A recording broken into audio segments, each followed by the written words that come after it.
할렐루야. 우리 시대 현대인들에게 가장 친근하게 다가서는 말 가운데 하나가 있습니다. 영어인데요. 힐링입니다. 힐링. 힐링이란 말, 치유란 말이죠. 사실 우리 시대에 가장 많이 쓰이는 말이 되고 있습니다. 그만큼 치유가 필요한 시대인 거죠. 이 말이 안 쓰이는 데가 없습니다. 여행도 오면서 힐링 여행이라고 상품들이 나오더라고요. 우리 지친 일상을 치유하는데 여행만 한 게 없기 때문에 그렇겠죠. 또 각종 엔터테인먼트도 기본적으로 힐링 요소가 강하죠. 또 어떤 이들은 맛집 순례를 통해서 힐링을 느낀다고도 하더라고요. 최근 떠오른 특이한 방법 하나가, 힐링 방법 하나가 소위 멍 때리기입니다. 멍 때리기. 멍하게 가만히 그냥 있는 것을 통해서 염려와 근심에서 벗어내려고 하는 것이죠. 가보신 분들 많죠. 아카데미 하우스가 이제 그 베이커리 카페로 재개장을 해서 힐링 카페로 소문이 나고 있어요. 그 날씨 좋은 날 가보면 5층 루프탑에 앉아서 젊은이들이 또 나이 드신 분들이 그냥 가만히 산을 바라보면서 멍을 때리시더라고. 제가 오늘 그날 루프탑 올라가 사진을 좀 찍어봤는데요. 한번 보세요. 멍 때릴만 하죠. 또 앞에 전경 보면 그냥 가만히 진짜 힐링의 뷰포인트가 있어서 참 감사한 마음인데요. 또 힐링 쇼핑이라는 말도 있더라고요. 그러니까 물론 이 어려운 시기에 별로 추천하고 싶은 방법은 아니에요. 근데 쇼핑을 통해서 힐링하는 사람들도 있습니다. 백화점 가서 막 쇼핑하면 힐링이 된대요. 집에서도 막 홈쇼핑이라도 막 해서 계속해서 쇼핑하면 소위 지르면 힐링을 경험한다고 그러더라고요. 현대인들은 모든 행위를 힐링과 관련시키고 있습니다. 힐링 카페, 힐링 맛집, 힐링 낚시, 마사지 숍도 보니까 힐링 마사지가 제일 많아요. 검색해 보니까 흥미로운 현상이죠. 옛날에 비해서 형편이 조금 사는 건 조금 어렵지만 나아진 것 아닙니까? 사람들이 더 치유가 필요하다는 거죠. 이 현상은 두 관점으로 바라볼 수 있습니다. 하나는 옛날에 비해서 지금 현대인들의 삶이 더 팍팍해졌다 하는 사실이죠. 능력 위주의 사회가 되다 보니까 상대적 박탈감도 크고 생존 경쟁의 압박도 더 심해졌다는 것을 말해주는 것이죠. 다른 관점은 옛날에는 생존에만 급급했지만 이제는 삶의 질을 더 중요시하고 있다는 생각을 하게 되는 거죠. 그 실제로 종교계에도 이 힐링이라는 주제가 깊이 들어와 있습니다. 불교가 시도하는 템플스테이 대표적인 힐링 프로그램이에요. 역사가 오래된 절 들어가서 일정 기간 동안 세상의 모든 시름 일을 다 접어놓고 그냥 머물러 있는 것입니다. 스테이 하는 거예요. 불교나 도교에 뿌리를 둔 명상센터들도 많습니다. 다 치유를 앞세우고 있습니다. 우리 기독교 계통의 수도원에서도 이런 프로그램들이 열리고 있어요. 그리고 이런 프로그램에 참여하는 사람들은 다녀오면 모두 자신의 영혼과 마음의 한결 가벼워졌다는 것을 느끼실 거예요. 힐링의 효과입니다. 우린 찬양 집회 같은 데 은혜 받으러 가지만 많은 사람들은 교회 찬양 집회도 힐링으로 간주합니다. 왜? 찬양이 그만큼 치유에 탁월한 효과가 있기 때문에 그렇습니다. 이제 엔데믹으로 넘어가면서 각종 콘서트들이 거의 정상적으로 열리고 있습니다. 유명 가수의 콘서트는 곧바로 매절입니다. 어저께도 부산에서 BTS 5만 2천석 다 찼어요. 만 몇천 명은 밖에서 봤습니다. 밖에서 스크린으로. 그 공연장에서 힐링을 경험하기 때문입니다. 지난 주중에도 저희 교회 이제 옆마당 뒷마당에서 수유 이동 삼성아파트 마당이죠. 우리 마당은 아니고 수유 이동 음악회가 있었는데요. 사람들이 마당 가득 흥겹게 막 노래 부르고 그러시더라고요. 흥겨워 보였습니다. 또 이번 달 29일 날 토요일인데요. 4.19 민주국립묘지에서 강북구 가을음악회가 있어요. 보니까 양희은 씨, 김현우, 또 무슨 10cm, 웅산밴드라고 온다고 나도 한번 가고 싶더라고요. 예. 모두 지친 사람들의 마음을 어루만지고 치유하기 위한 기획입니다. 이런 힐링이 우리 현대인들이 저는 필요하다고 생각을 해요. 필요하죠. 여러분 기회에 계시면 그런 콘서트나 프로그램이나 행사에 참가하시는 것 권장합니다. 일반 은총이니까 여행도 다니고 콘서트도 가고 맛집도 가고 그런 치유 프로그램에 참여하시는 것 좋습니다. 그러나 너무 큰 기대는 하지 마시기 바랍니다. 어떤 콘서트나 힐링 집회에 꾸준히 참가한다고 해서 우리의 영혼의 분열이 치료되는 것은 아닙니다. 간혹 힐링을 무슨 스트레스 해소 정도로 여기는 정도도 있는데 그건 아니고요. 여러분, 내 영혼이 근본적으로 눌려 있거나 분열되어 있으면 아무리 스트레스를 날려버려도 여러분 삶의 근본적 치료는 없습니다. 예를 들어 학교 가는 게 정말로 죽을 맛인 학생이 있다고 칩시다. 그에게 힐링은 학교 안 가는 겁니다. 그런 학교에 가지 않는다고 해서 그 아이의 근본적인 문제가 해결되는 건 아닙니다. 그 삶의 내면이 풍요로워지는 게 아니라 그 말이에요. 또 다른 문제가 이 아이의 영혼을 힘들게 하게 되어 있는 거죠. 중요한 것은 여러 가지 힐링의 방법을 찾아다니는 게 아니라 영혼의 눌림과 그 영혼의 분열에서 자유로워지는 겁니다. 영혼의 자유와 영혼의 내적 일치와 영혼의 평안을 얻는 거예요. 성경이 말하는 힐링은 바로 이것입니다. 영혼의 내적 일치, 영혼의 자유와 평안입니다. 이런 말이 조금 가슴에 확 와닿지 않는 분도 있을 수 있습니다. 오늘 제가 본문의 말씀을 통해서 이 스토리를 통해서 여러분들에게 이 부분을 좀 설명해 드리려고 하는 거예요. 본문에 두 이야기가 등장하는데 먼저 하나는 수로보니게 여인의 이야기가 등장합니다. 예수님이 하루는 두로 지방으로 가셨어요. 두로 지방을 보면 두로 지방은 갈릴리 북쪽입니다. 북서쪽 좀 오지예요. 주로 이방인들이 많은 사는 지역입니다. 그래서 주님이 강행군을 하신 터라 아무도 모르게 어느 집에 들어가 쉬시는 중이었습니다. 사람들이 예수님을 내버려두질 않네. 그래서 더러운 귀신 들린 딸을 둔 한 여인이 예수님 소문을 듣고 찾아와 엎드립니다. 이 여자 유대인이 아니고 헬라계 수로보니게 족속입니다. 이 여자가 예수님에게 귀신 들린 딸을 고쳐달라고 요청했어요. 예수님은 다른 경우에도 이런 요청을 종종 받아들이셨고 또 요청을 받았다고 해서 그걸 다 들어줄 수는 없으셨죠. 그러니 보통 때 같으면 그대 딸이 있는 곳으로 같이 가자 하시든지 지금 바쁘니 나중에 가자.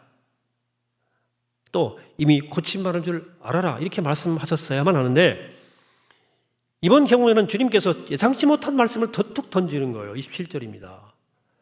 예수께서 이르시되 자녀로 먼저 배불리게 먹게 할지니 자녀의 떡을 취하여 개들에게 던짐이 마땅치 아니하니라. 이게 당시 유대인의 일반적인 사고방식입니다. 전 인간도 아니거든요. 이건 예수님 말씀하신 걸로는 제3자가 듣기도 민망한 말씀이에요. 그런데 수로보니 여자가 이 말을 듣고 발끈하지 않고 놀랍게 반응합니다. 28절 여자가 대답하여 이르되 주여 올소이다 많은 상 아래의 개들도 아이들이 먹던 부스러기를 먹나이다. 그래 저 개입니다. 이렇게 말한 거죠. 놀라운 말이에요.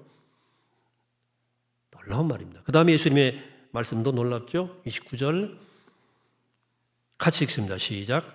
예수께서 이르시되 이 말을 하였으니 돌아가라 귀신이 내 딸에게서 나갔느니라.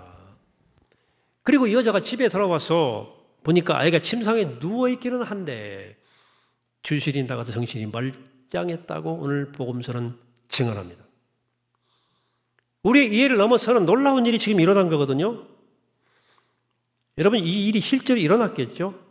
그렇게 믿으시죠? 근데 혹시 믿어지지 못하는 분들이 있을 수 있다. 있습니까 혹시? 예수님 말씀 한마디로 죽은 사람 살리기도 하셨고 병든 사람 병을 고쳐주셨고 무리를 걷거나 또 물을 포도주로 만드실 수 있는 창조주 하나님이시니까 슬로보니게 여인의 딸을 직접 만나보지 못했지만 얼마든지 말씀 한마디로 딸의 귀신을 쫓아냈을 것이라고 믿을 수 있죠.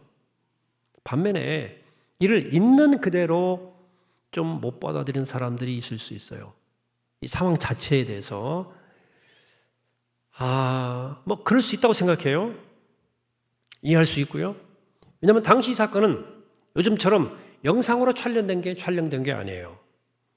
사람들의 입을 통해서 구전된 이야기라서 실제로 그 집에서 무슨 일이 어떻게 일어났는지를 아무도 확정적으로 말하기는 쉽지 않습니다. 우리는 이 이야기를 전해준 기독교 신앙에 근거해서 오늘 현대인들이 알아듣도록 설명할 책임이 저 같은 설교자에게 있는 거예요.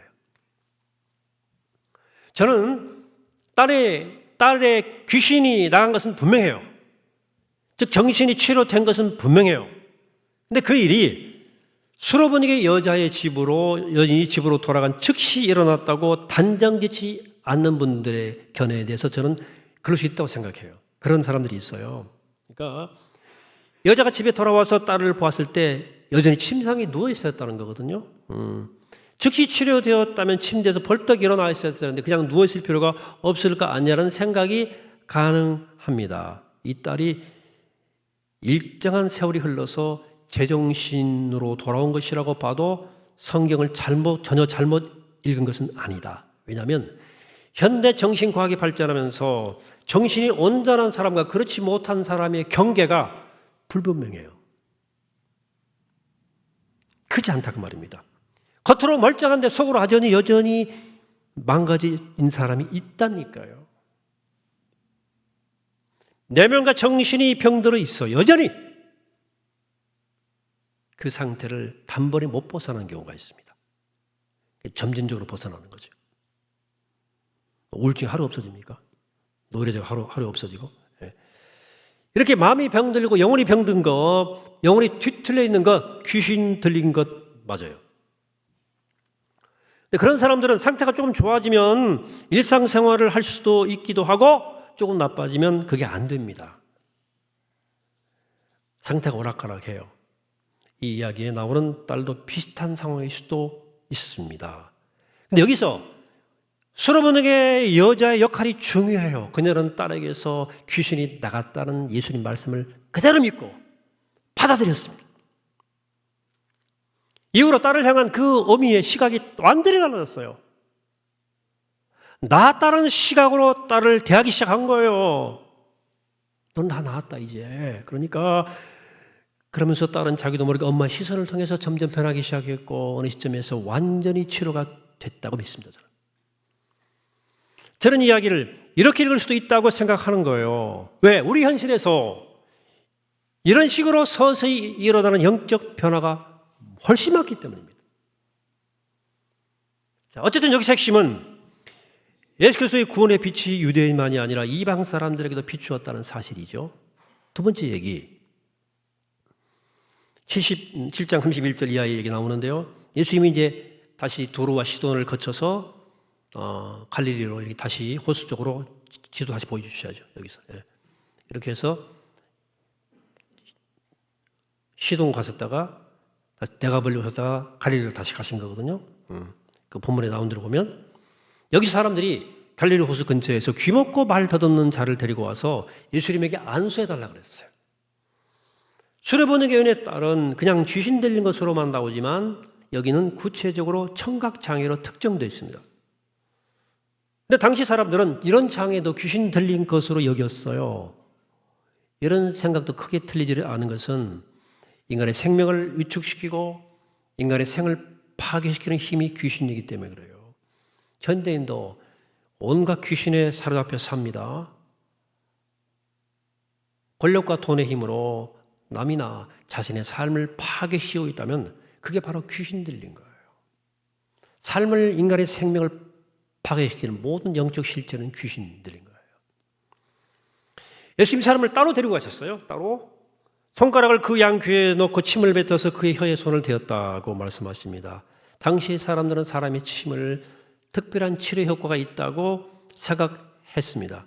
예수님이 하늘으로 탄식하시면서 이 사람에게 에바다 이렇게 말씀했어요. 에바다는 말은 아람어로서 열려라, 열리다 하는 뜻입니다.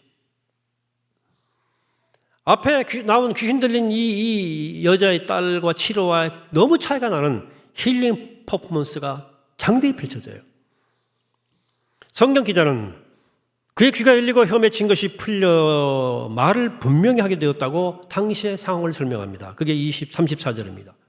하늘 우러러 탄식하시며 그에게 이르시되 마다하시니 이는 열리라는 뜻이라. 그의 귀가 열리고 혀가 맺힌 것이 곧 풀려 말이 분명하여졌더라. 이 사건에 대한 오늘의 독자들의 반응도 좀 다를 수 있어요. 와, 정말 대단하다. 우리 예수님 만나기만 하면 청각장애도 그냥 팍 뚫려서 고칠 수 있다고 믿는 사람도 많겠지만, 우리 가운데 어떤 사람들은 이런 일이 문자 그대로 오늘도 일어나는가 하는 생각을 할 사람도 있을 수 있다고 생각해요. 제가 이야기 읽으면서 오래전에 제가 보았던 대학 1학년 때인데요, 영화 하나가 생각이 났습니다. 뻐꾸기 둥지로 날아간 새. 이거 옛날 포스터도 찾았어요. 1977년도에 아카데미 작품상, 그다음에 감독상, 각색상, 나무주연상, 여우주연상을 받은 아주 거기 잭 니콜슨은 세계적인 배우로 만든 영화예요. 정신병동이 배경인 영화입니다. 정신질환자로 정신병동에 들어온 주인공 맥 머피가 환자들을 막 억압하고 괴롭히는 이 정신병동의 억압적 질서에 대해서 저항을 하죠. 결국은 하도 저항을 하니까 사람들 선동질하니까 결국은 강제로 병원에서 전두엽 절제술을 하고 바보가 되고 식물인간 상태에 빠집니다. 여기에 맥 머피와 가장 가까운 덩치 큰 인디안 추장이 하는 사람 등장하는데요. 키가 막 2m 육박하는 사람인데 사람들은 그를 청각장애인으로 알고 있었어요. 그가 말하는 걸 들은 사람이 아무도 없었기 때문입니다. 침묵으로 병동 청소만 했거든요. 나중에 주인공 맥 머피의 저항을 눈여겨보고 그와 함께 친밀해지면서 그와 소통이 되면서 말문을 트게 되죠. 이 사람은 주인공 맥 머피가 뇌수술을 받고 식물인간 상태인 것을 보고 배교로 그를 죽입니다. 그에게 자유를 주는 거죠. 자신은 정신병동의 문을 부수고 탈출하는 이 스토리입니다. 저는 그때 이 영화를 보면서 주인공 맥 머피와 이 인디안 추장은 정말 프리, 자유를 얻은 것인가?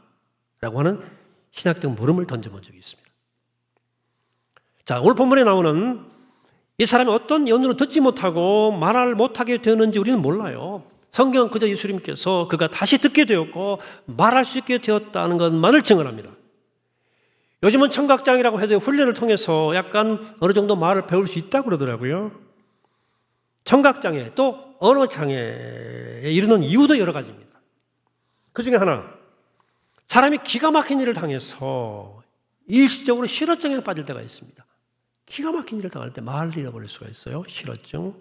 또 고대 세계에서는 시대에는 흔한 열병을 통해서 소리를 못 듣는 수가 있었습니다. 지나치게 열이 고열이 돼가지고.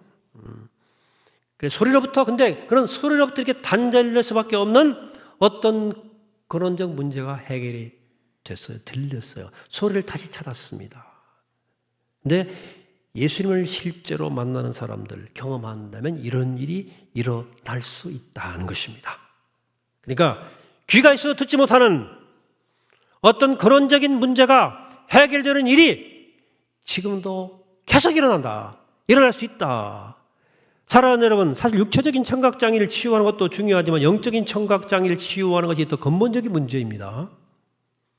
그래야 인간이 진짜 자유로워지는 겁니다. 들려야. 그래서 예수님께서 귀 있는 자는 들어라. 귀 있는 자는 들어라. 종종 말씀하셨지 않습니까? 이때 예수님 말씀하시는 귀는 영적인 귀예요. 육체적 청력이 좋다고 해서 모두가 다 진리의 소리를 듣는 것은 아닙니다. 두 사람이 밤중에 들판을 걷고 있었어요. 한 사람은 어둠이 무서워가지고 빨리 집으로 돌아갈 생각만 합니다. 근데 다른 한 사람은 그 들판과 하나가 돼요. 그래, 그 사람은 바람 소리를 듣고 벌레 소리를 듣는 거예요. 예수님이 길이요 진리요 생명이라고 하는 말씀을 성경에서 아무리 말하고 들어도 못 알아듣는 사람들이 있습니다. 그가 왜 길이고 진리고 생명인지 마음에 와닿지 않는 거죠. 영적인 청각장애입니다. 그래도 살아가는데 아무 문제가 지장이 없으니까 본인도 모르는 사이 점점 더 깊은 장애로 빠져드는 겁니다. 어떻게 돼요? 영적 귀가 막히면 중요하지 않은 풍문에만 귀가 쏠깃해요. 말씀은 금방 이리 들어오고 이리 나가버려 그냥. 근데 그런 풍문에는 막 머리에 새겨져. 나이 들면 신산탄만 하는 거야.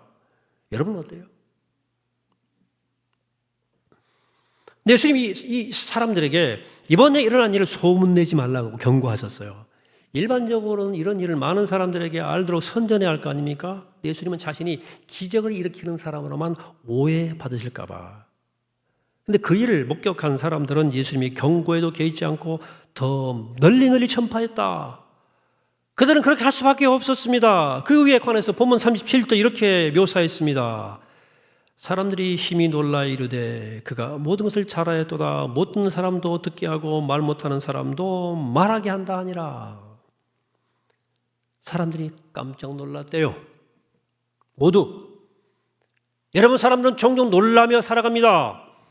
지진 나거나 집이 붕괴되면 깜짝 놀라죠. 한정한 밤중에 어디가 자다가 있을 때 개가 왕왕 짖으면 그것도 깜짝 놀라요. 근데 이런 식으로 놀라면 사람의 삶이 위축이 됩니다. 그러나 본문에 등장하는 사람들은 이렇게 놀란 것이 아니라 삶을 새롭게 경험함으로 놀란 거예요. 밋밋했던 세상이 입체적으로 역동적으로 보이기 시작한 겁니다. 여러분, 어떤 경우에 이런 형태의 생애 놀라운 경험을 하십니까? 여러분들 우주 비행선을 타고 지구 대기권 밖으로 나가서 지구를 바라본다고 그러면 놀라울 거예요. 얼마나 어메이징 하겠습니까? 남극이나 북극의 풍경도 우리를 놀라게 하죠. 노르웨이에 가서 오로라 보고 온 분이 놀랍다더라고요. 우리 인도 선교팀들이 인도 갔을 때 남해도 데칸 고원의 밤하늘의 별들을 보고 놀랐어요. 별이 막 쏟아지는 거예요.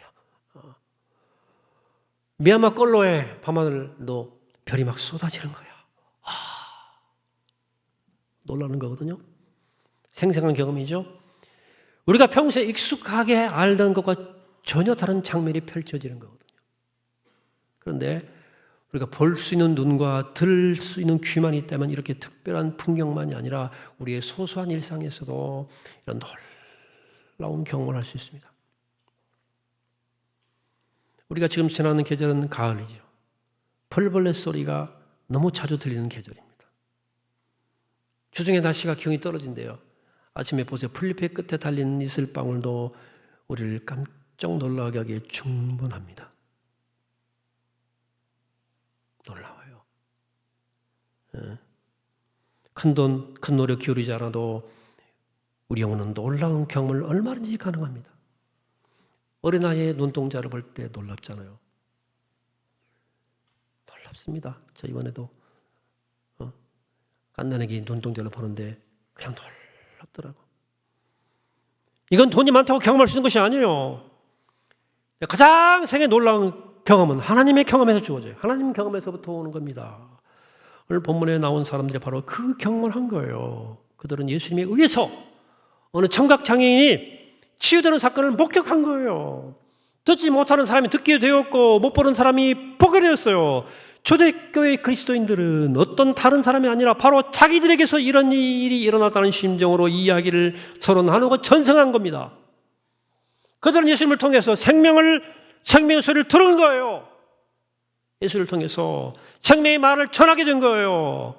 정말 놀라운 일이 초대교회 공동체 안에 일어난 거예요, 실제로. 그래서 오늘 이 얘기는 초대교회 공동체 신앙 고백입니다. 우리가 저렇게 귀가 열렸잖아. 우리가 저렇게 말하기 시작하잖아. 자기들 얘기인 거예요, 이 얘기는. 그게 전승이 된 거예요, 우리한테. 귀신이 떠나가고. 어떤 분들은 이런 얘기, 굉장히 옛날 얘기로 남 얘기가 들릴 수가 있죠. 자신 내가 왜 듣지 못하고 말하지 못하는 사람이라는 것이 이해가 안 되는 거죠. 거꾸로 자기는 잘 알아듣는다고 생각해요. 나는 말도 잘한다. 이런 영적 문제는 옆에서 아무리 설명해 줘도 못 알아듣습니다. 어떤 생의 결정적인 순간, 생의 카이로스가 오자는 한 해결 안 됩니다. 여러분, 죄 문제만 해도 그래요. 기독교는 스스로 자신의 삶을 완성하려는 욕망을, 그 자기에게만 집중하는 것을 죄라고 말합니다. 세상은 오히려 그걸 바람직하다고 말해요. Love yourself. 너 자신을 사랑하라. 물론 100% 틀린 말은 아니에요. 그중에 절반의 진실이 있죠. 그러나 복음은 자기에게 집중하는 것은 하나님을 벗어난 삶이라고, 빗나간 화살 같은 삶이라고 말합니다. 그래, 죄는 하마르티아는 관역을 벗어났다는 뜻이에요. 많은 그리스도인들이 기독교 신앙으로 살지만 사실은 빗나간 화살처럼 엉뚱한 데로 날아갑니다. 그러고 살아요. 여전히 죄의 힘에 묶여 살아갑니다. 그래서 죄와 죽음으로부터 해방이란 복음으로 못 받아들이는 거예요. 말로는 받아들인다고 말하는데 실제로는 이게 하나의 종교적 덕담으로 듣는 거예요. 그래서 죄로부터 해방이라고 하는 놀라운 메시지 앞에 전혀 놀라지 않습니다.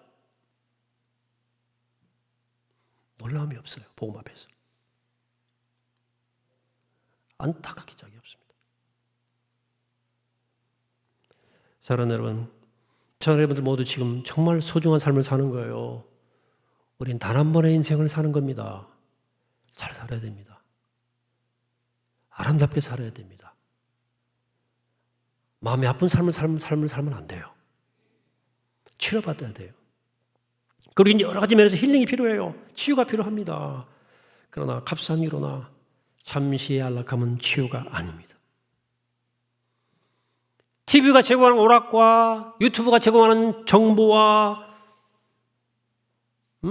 여기저기 돌아다니는 것으로 삶의 재미를 느낄지 몰라도 영혼의 힐링은 안 된다니까요. 여러분 절대 잊지 마십시오. 참된 힐링의 원천은 예수 그리스도밖에 없습니다. 예수 그리스도를 통해서 죄와 죽음으로부터 해방돼야 인간의 영혼은 치유되는 거예요.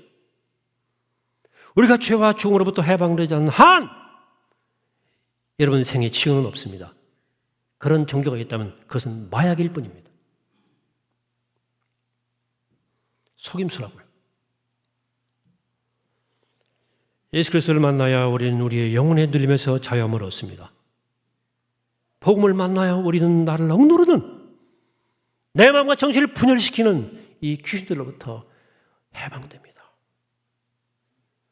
이 그리스도를 만나야 우리 영혼의 귀가 열리고 생명을 전하는 우리의 말문이 터지는 거예요.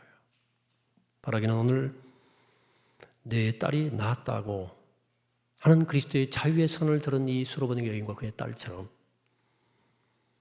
못 듣고 말 못했으나 에바다 주의 선을 듣고 귀가 열렸던 청각 장애인처럼 예수 그리스도의 말씀으로 모든 눌림에서 자유케 되기를 축복합니다. 주께서 오늘도 에바다 말씀하시거든요. 열려라 말씀하실 때 눈이 열리고 입이 열리고 귀가 열리고 모든 어둠에서부터 풀려나는 자유를 하는 역사가 우리 가운데 가득하게 되기를 이 시간 주임으로 간절히 축원합니다. 다 쓰겠습니다. 걸어가신 하나님, 우리가 묶여 있고 눌려 있고 갇혀 있습니다. 그 어둠으로부터 그 죄로부터 그 중으로부터 자유로워야 해방되어야 우린 진정으로 치유가 됩니다. 하나님, 지친 일상들 우리가 그때그때 치유되어야 되고 우리의 필요한 일반 은총들이 있지만 아니 구원의 복음이 들려지게 하시고 그 귀가 열려서 그 구원의 생명의 복음을 듣고 우리가 영원히 자유롭게 하시고 주님 안에서 정말 자유한 하늘 비상하는 삶을 사는 자유한 영혼들로 우리를 축복하시고 치료해 주시고 구원하여 주옵소서. 감사드리옵고 예수 그리스도 이름으로 기도하옵나이다. 아멘.